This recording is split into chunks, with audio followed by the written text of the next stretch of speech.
Good morning po sa inyong lahat. Happy New Year! Batiin natin ang mga katabi natin, Happy New Year!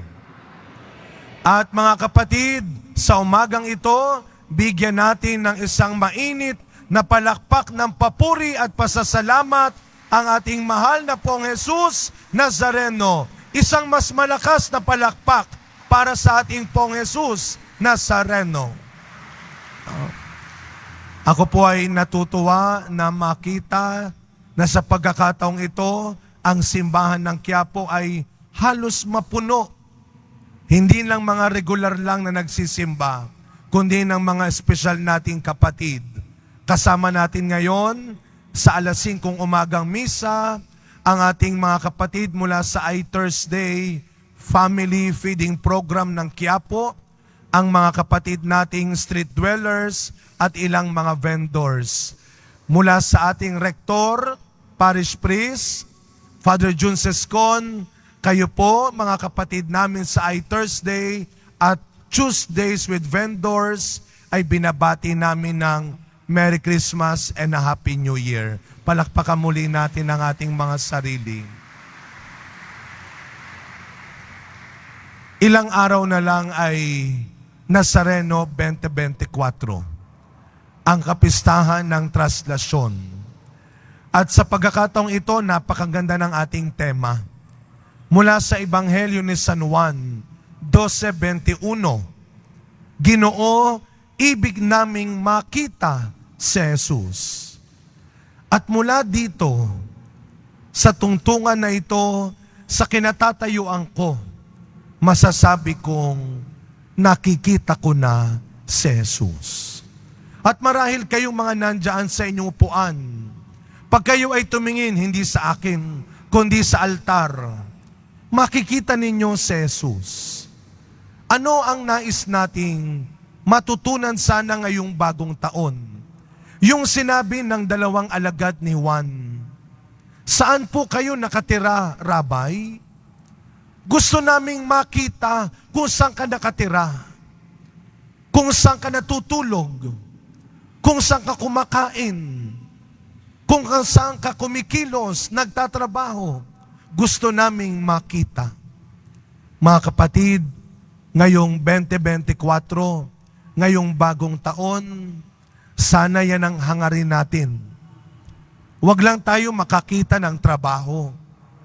Huwag lang tayo makakita ng kikitain, ng pera, ng material na bagay. Huwag lang tayo makakita ng mga bagong pupuntahang magagandang lugar. Higit sa lahat, sana sa taon na ito, mas makita natin ang mukha ni Kristo sa bawat isa. Kaya nga sabi sa ating unang pagbasa, tayo ay mga anak ng Diyos, dahil tayo ay gumagawa ng mabuti. Tayo ay sumusunod sa Kanya. Kung tayo ay madaya pa rin. Kung tayo ay nangiiskoba pa rin.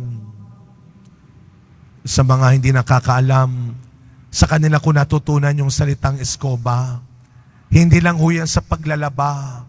Pag sinabing na eskoba, nanakaw, nadukot. Kung tayo ay naninira pa rin ng kapwa, kung tayo ay nabubuhay pa rin sa galit, sa inggit, hindi natin makikita ang mukha ni Kristo. At hindi natin maipapakita ang mukha ni Kristo. Lagi nating tatandaan, araw-araw, kasama natin ang Diyos. Yan ay nasa mukha, hindi lamang ng mga taong may naibibigay sa atin. Hindi lang ng mga taong napapakinabangan natin. Nakikita natin si Kristo, hindi lamang sa mga taong pinagpala. Higit sa lahat, huwag nating kalilimutan. Ano ang sabi ni Kristo? Anuman ang gawin mo sa iyong kapwa, lalo na sa pinakamaliit, ay ginawa mo sa akin. Kaya ngayong bagong taon, huwag kang matakot, huwag kang madamot na maging mukha ni Kristo sa iyong kapwa. Sa pagpapatuloy ng ating misa, mga kapatid, ito ang ating sama-samang ipagdasal.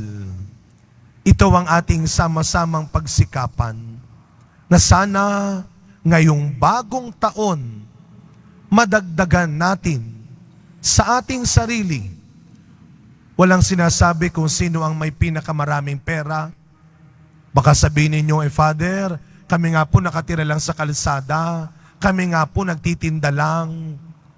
Sila meron sila na lang ang magbigay. Lagi nating tatandaan, sabi nga ng ating simbahan, walang taong napakahirap na hindi makapagbibigay at walang taong napakayaman na hindi maaaring bigyan. Sa bagong taon na ito, ipagdasal natin na sana sa tulong ng Pong Jesus Nazareno, magkaroon tayo ng lakas ng loob, nadagdagan pa ang ginagawa nating pagtulong, pagmamalasakit sa kapwa, at bawasan natin ang takot natin na maging mabuti sa isa't isa. Ngayong bagong taon, tinatawag tayo ng Panginoon, katulad ng sabi niya sa 2 alagad, halik kayo at tignan ninyo kung nasaan ako. Amen.